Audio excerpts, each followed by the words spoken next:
desperately jealous of the deer because the does and the bucks, they're saying these does can go along with their husbands to be with Krishna, and we aren't our husbands are not supportive. So how does this apply to us? Amrita. Non-party going down the street. How fortunate are these people just to have a glimpse of the devotees dancing and chanting, and how fortunate are those who just smile or appreciate, and then even more so those who take the time to chant with us. So Yes, so they approach, they come forward. So some just stay stunned watching, and others actually come and approach us and join in and chat with us. And something else, Manan?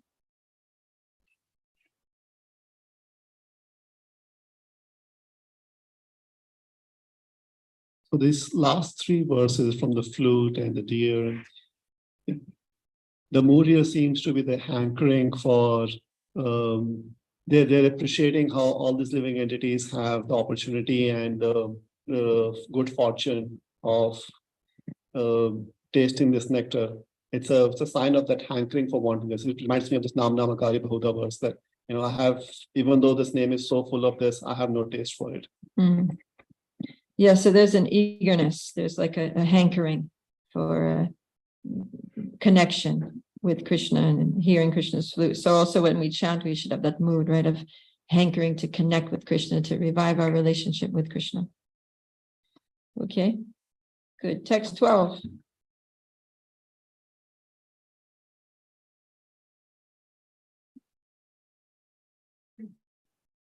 Krishna's beauty and character create a festival for all women. Indeed, when the demigods' wives flying in airplanes with their husbands catch sight of him and hear his resonant flute song, their hearts are shaken by Cupid, and they become so bewildered that the flowers fall out of their hair and their belts loosen.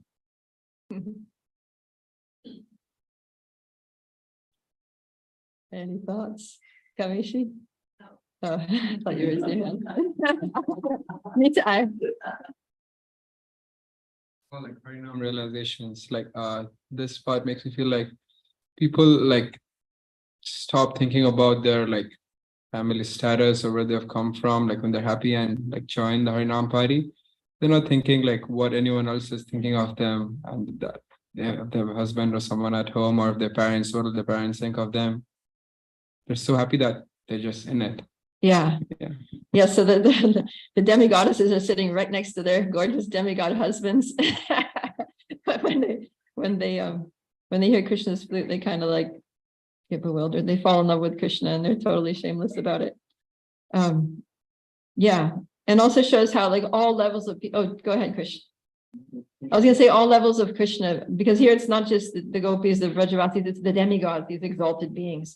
So even like people who are, very bougie or whatever, very rich, they get attracted to the chanting, and their attachment to material pleasures starts to slacken in the same way that the hair and belts of the demigoddesses loosens. The grip of Maya on them starts to loosen. Like Krish? Yeah, so the last one ties in with this one well.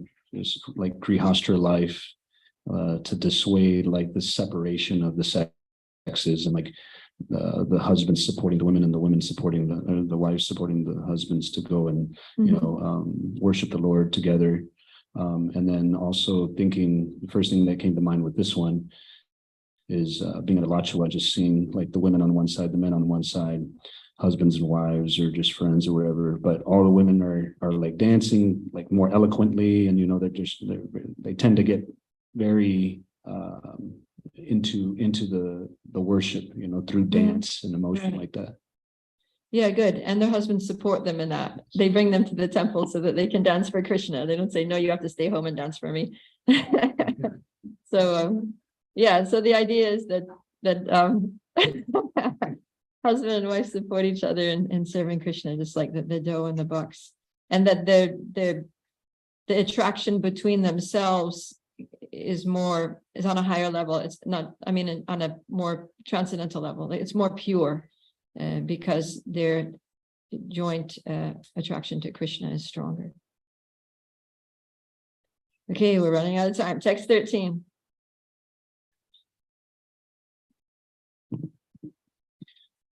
Using their upraised ears and vessels, the cows are drinking the nectar of the flute song flowing from Krishna's mouth. The calves, their mouths full of milk and their mothers' moist nipples, stand and take Godiva within themselves through their tear-filled eyes and embrace him with all their hearts. So you can just see the cows, the cows' ears are usually a little floppy, but they're like, "Ooh." They turn them up so that they can catch the melody of Krishna's flute. Govinda, the mic, please.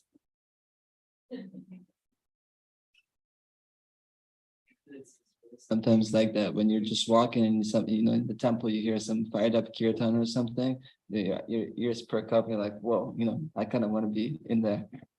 Yeah, good. Like, yeah.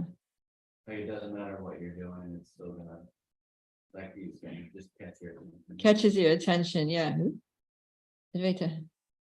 There's so much nectar in the name. I wish I had hundreds and millions of ears compared to ears of a cow, like a cup. Yeah, They look like cups. yeah, The nectar can flow. yeah.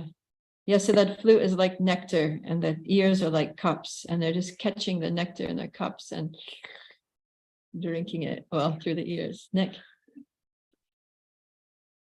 Yeah, I think when you're chanting japa, there are different moods. At least, like, I feel different moods sometimes. Sometimes I'm ecstatic, but there is a certain feeling where it's very serene, and that's why I really like milk. Like, it just feels like peaceful, serene. I'm not like too ecstatic. It's just calm and nice. You're just drinking milk Milk. and It's like relaxing. it's soothing, it's nourishing, it's like it just chills you out, right? Yeah. Yeah, the holy name has that effect too.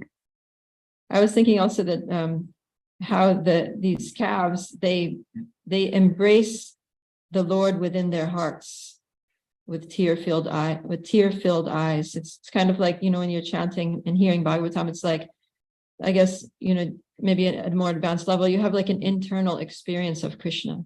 You feel that Krishna's present. Go ahead, Nick.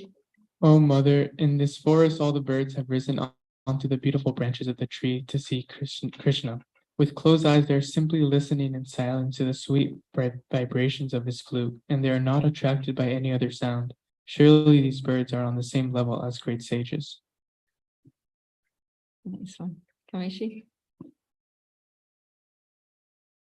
Remind me of the Sanatana Goswami prayers when they say, every syllable pulls down a flow of prema.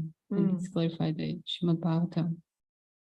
So it's kind of, when they mention there, like the sound is just like, and the birds that get in silence, it's just like, when you hear Srimad Bhagavatam, it's just a good meditation for your heart. You just want to close your eyes and soak it in. Nitai?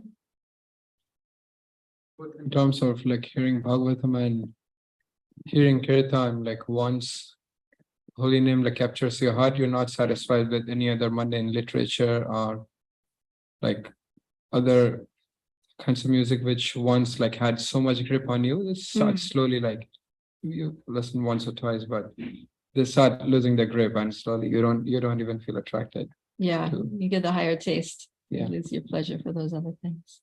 Anthony?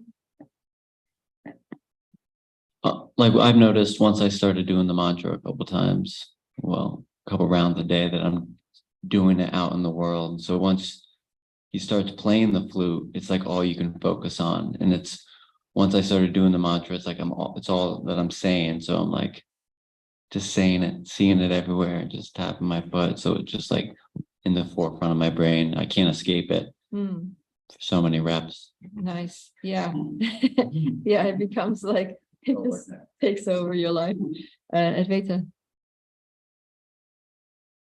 The birds are apparently they're very attached to that sound because they're closing their eyes, and it says it's listening in silence. So they're kind of canceling everything, all the distractions, and they just want to drink that, Yeah. or hear that nectar. like shutting out everything else, like let the whole world just like drift away. You just like let it go away, and then just only focus on that sound vibration. Yeah. I had a similar thought on the first sentence. It says, in the forest, all the birds have risen onto the beautiful branches of the trees to see Krishna. Mhm. So this made me think of determination and how it really we require to have some determination in order to have nice japa. And when we have that determination, it's like no matter what's going on around, we're not attracted by it, we're not disturbed, we just want to be absorbed in the chanting. Yeah, and also that while we're chanting, to have this eagerness, like they're getting on the branches because they want to see Krishna. So while we're chanting, have this eagerness that, I really want to see you, Krishna.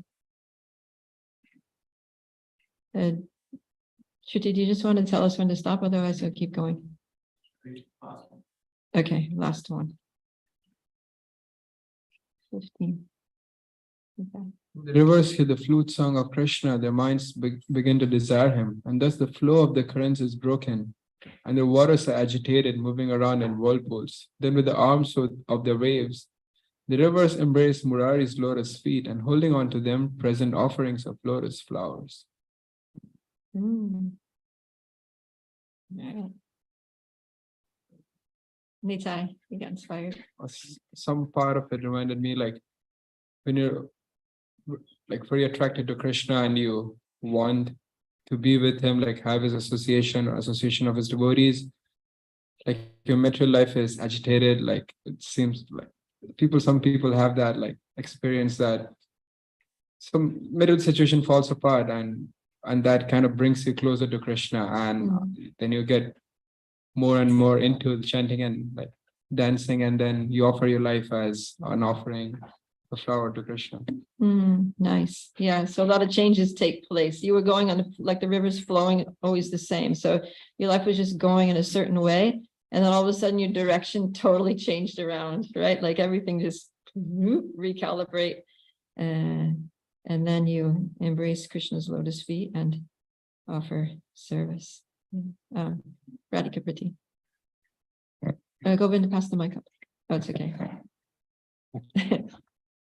When it says when the rivers hear the flute song, their minds begin to desire him. So whenever we start chanting, I feel like our desire to know more about Krishna, to hear more about Krishna, becomes more and more intensified. And so that sounds similar to that. Yeah, our desires become spiritualized. No longer do we desire just material pleasures of this world, but we desire Krishna, connection with Krishna. Govinda. Oh.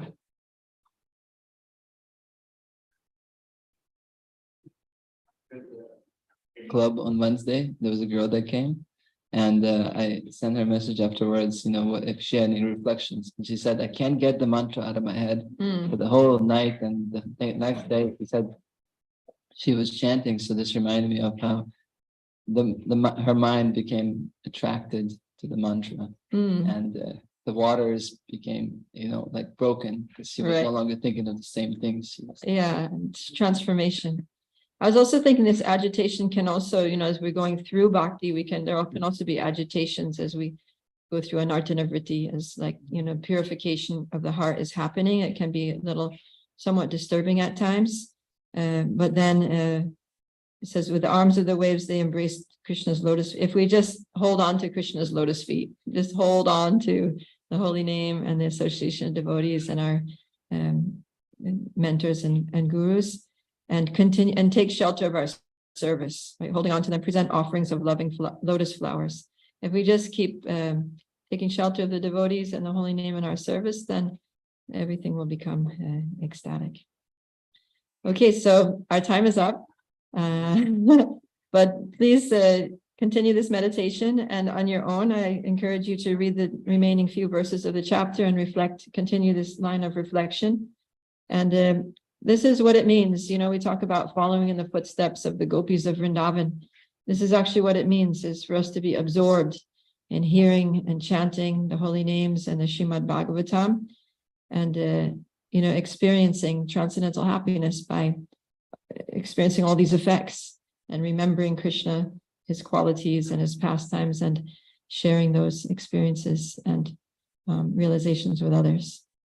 So Krishna's flute ki jai. Grantaraj Srimad Bhagavatam ki jai. Go Premanandi. Hari Hari Bol. Srila Prabhupada ki jai.